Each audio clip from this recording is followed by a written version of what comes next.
Oil is constantly regarded as one of the most important commodities in the world. A constant flow is needed to keep the world engine moving. In times of contraction, we see the flow slow down. But in times of expansion, we see the prices rising and a growing thirst for the liquid black gold. Financial markets distort the fundamental supply and demand factors of this and other commodities and cause uncertainty for those looking on. You came here for the truth, so let me unveil that for you. A little different format today. I want to see how this works out. I want to know your thoughts. Beginning with this article right here.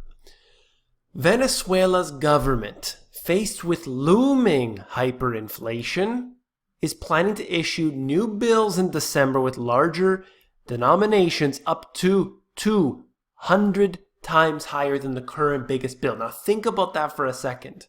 If today the biggest bill was, let's say, a 100, and all of a sudden you're going to go not 200% greater, but 200 times greater than the biggest bill that they make now. This is huge. This is absolutely massive to see the hyperinflation taking place right before our very eyes. The move marks an implicit acknowledgement by the government that skyrocketing prices have slashed the value of the currency, something that's going on today in other countries at a slower rate or in different sectors of the economy. Not everything rises all at once. It's not like you start printing money and everything rises. We need a real deflation to exist before they come in with the pumping up. The biggest note currently in use, the 100 Bolivar bill, is worth 8 cents on the black market, turning the most basic transactions into logistical nightmares and saddling banks with crippling money handling costs. So you're talking about what they say here, 20,000 Bolivars, from a 100 to a 20,000. So imagine if the biggest bill in your country was a $100 bill. And now you're going to go to the store with a $20,000 bill, and it's not any better. You didn't just make a lot of money because of that. It is, in fact, devalued. This is what has happened so many times throughout history, but it's ignored. All right. Now, this is about the whole Hillary Clinton, everything she's involved in. And this was amazing. If you read this article here, I'll just show you a couple points, but of course you can check it out for yourself. It's all over the place here. Let's just try to keep focus. In the top right corner, I want to be able to scroll so I can't highlight. You see opensecrets.org, and it shows you the contributor, the McCarthy group, to Hillary Clinton. Okay, and donations go everywhere. It doesn't necessarily prove anything. Give me a second here. Then you look at just under that, the Clinton Foundation's donors, again, McCarthy Group, you can see that, and that's 2007.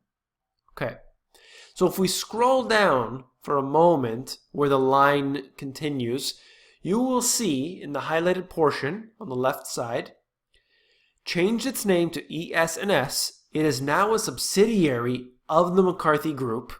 And as of 2007, it was the largest manufacturer of voting machines. Bombshell news. Everyone needs to know this. Now, does that mean that the voting machines are going to go in favor of Hillary Clinton? Doesn't necessarily prove that. But they donated a large sum of money. The company they are the largest manufacturer of the voting machines. And we're here in the election wondering about voter fraud. And then in the top right corner, what they talk about is how one individual experienced what she believes is voter fraud. We can't prove that. We'll have to see if it is a widespread issue, and it might very well be. But I just wanted to note that connection. I feel it is very important. All right. Looking at this, producer and merchant short positions in WTI futures. So when we look at oil prices, we need to understand that there are in fact supply and demand fundamentals. I believe that those factors have gone out the window a long time ago.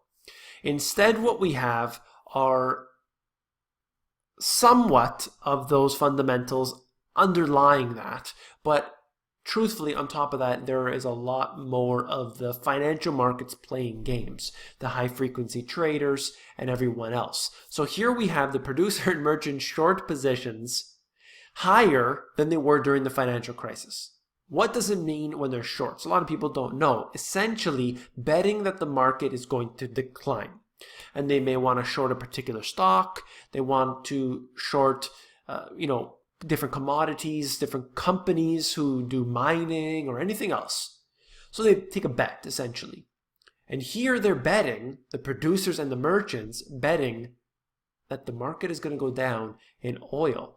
But wait a minute, things have been doing well for oil in the recent past, coming down to just under $30 a barrel. And now it is, let's say around $50 a barrel. If you look at percentage-wise, that has done well. However, you need to look at this in a longer-term scenario. What has happened to bring it down to the $30 a barrel, to the $50 a barrel? Is there too much oil? Is there not enough oil? What's the situation? Well, we don't know anymore because those supply and demand fundamentals have been distorted by the financial markets. And you look at this, producer and merchant short positions for WTI and Brent. So basically just showing you that in a more of a short period of time. I would say that there are different fluctuations, and over time you'll see, in certain cases, quite a few percentage points in between the two. However, let's just take the fact that in the long term, they generally move together. You can see that here. Last but not least, I wanted to show you this. The dotted line is the constant baseline growth, and the blue line is real final sales. What you have here is not, as it says right on the right side, not even in the same ballpark. Greenspan, June 2000. Indeed, in recent years, the ranges have become even more questionable benchmarks for money growth at price stability because of the uncertainties about long-run productivity growth and about what exactly we mean by price stability. That's in the year 2000. The same problems exist today. Nothing's been fixed. And you have this uncertainty about long-term productivity growth simply because those aren't fundamental to what we have seen. Where is the growth? Where will it come from? And that has existed long before the year 2000, but at least you had at that time an admission. And essentially what we're seeing is a division, a chasm in between the blue line and the dotted black line, where they're wondering what exactly is the cause. How do we get this to continue? How do we stimulate this? And of course, their only methods of stimulus are decreasing interest rates or money printing. There's two options there. They could, of course, as one of the commenters suggested, go to war. And we may see that as being one of the cases.